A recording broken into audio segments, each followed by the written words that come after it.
우리 아이가 또래보다 작으면 어쩌나 하고 걱정하시는 부모님들이 많으실 겁니다. 그런데 요즘은 또래보다 빨리 크는 걸 걱정하시는 분들도 많습니다.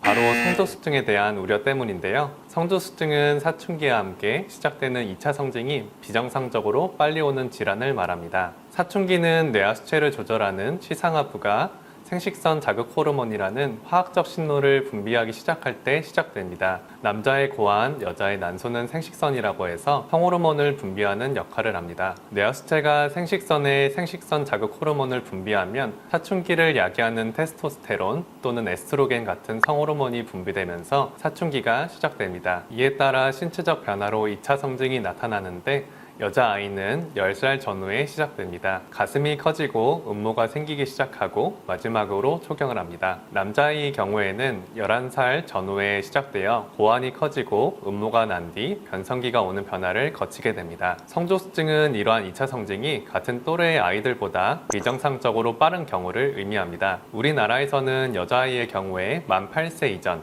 남자아이의 경우 만 9세 이전에 2차 성징이 나타나는 경우에 성조수증으로 진단합니다. 성조수증이 나타나면 성호르몬이 노출되는 기간이 길어지면서 초경이 빨라지고 급격한 성장과 골성숙으로 성장판이 빠르게 닫혀서 최종적으로 성인 키가 작아지는 결과를 초래할 수 있습니다. 게다가 초경을 일찍 시작할 수 있어서 친구들보다 사춘기가 빨리 시작되면 신체적으로나 정신적으로도 스트레스를 많이 받게 됩니다. 심리적 문제나 행동장애가 발생할 수도 있고 학업 성취도, 저하 등의 문제도 동반될 수 있겠습니다. 따라서 성조수증으로 의심된다면 관련 검사들과 그에 따른 적절한 치료가 필요할 수 있습니다. 하지만 그 전에 한 가지 체크해 볼 것이 있는데요. 바로 조기사춘기입니다. 조기사춘기는 여자아이는 9살에서 10살, 남자 같은 경우에는 10살에서 11살에 2차 성징이 나타나는 것을 말합니다. 여자아이 8살 이전, 남자아이 9살 이전의 성조수증보다는 2차 성징이 늦게 나타나지만 평균보다는 1, 2년 정도 빨리 시작된다는 특징이 있죠.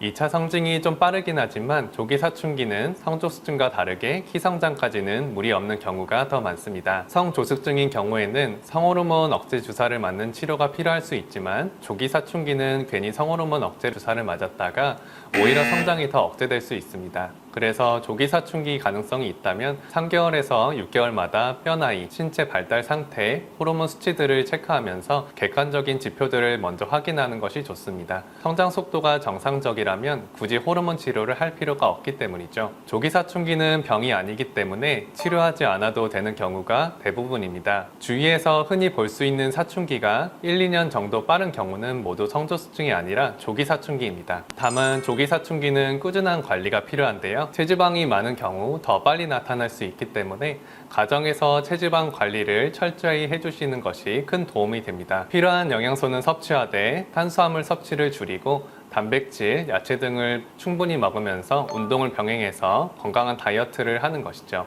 성조수증인지 조기 사춘기인지를 알려면 병원에서 성장판 검사나 성조수증 자극 검사를 받는 것도 좋습니다. 사춘기 전에 아이가 1년에 7에서 8cm 정도 이상으로 갑자기 성장한다면 성조수증 평가가 필요할 수 있습니다. 또 성별에 따라서 여아는 만 8세 이전에 유방 멍울이 만져지거나 가슴이 아픈 경우 또는 만 10살 이전에 초경을 시작한 경우에 성조수증 여부를 확인해야겠죠. 남아는 만 9세 이전에 고환이 4ml 이상, 그러니까 아버지의 엄지손톱 혹은 메추리알 크기보다 커지는 경우에 성조수증 여부 검사로 확인해 보시는 것이 좋겠습니다.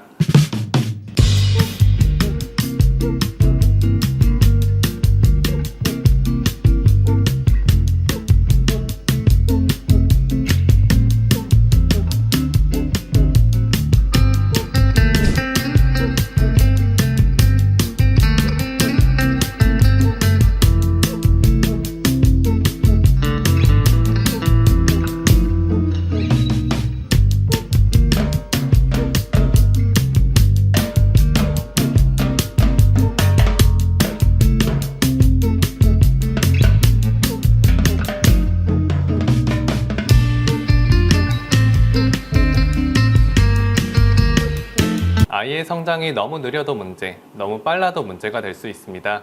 치료를 통해 2차 성징을 최대한 미루는 것이 답이라고 생각하는 경우도 많은데요. 완벽한 해답이 될 수는 없습니다. 오히려 생활 속에서 사춘기를 앞당길 수 있는 나쁜 요인들도 제거해주는 것이 도움이 될 수 있겠는데요. 다음 시간에는 성조수증에 대한 걱정을 줄이기 위한 생활 습관들을 소개해 드리겠습니다.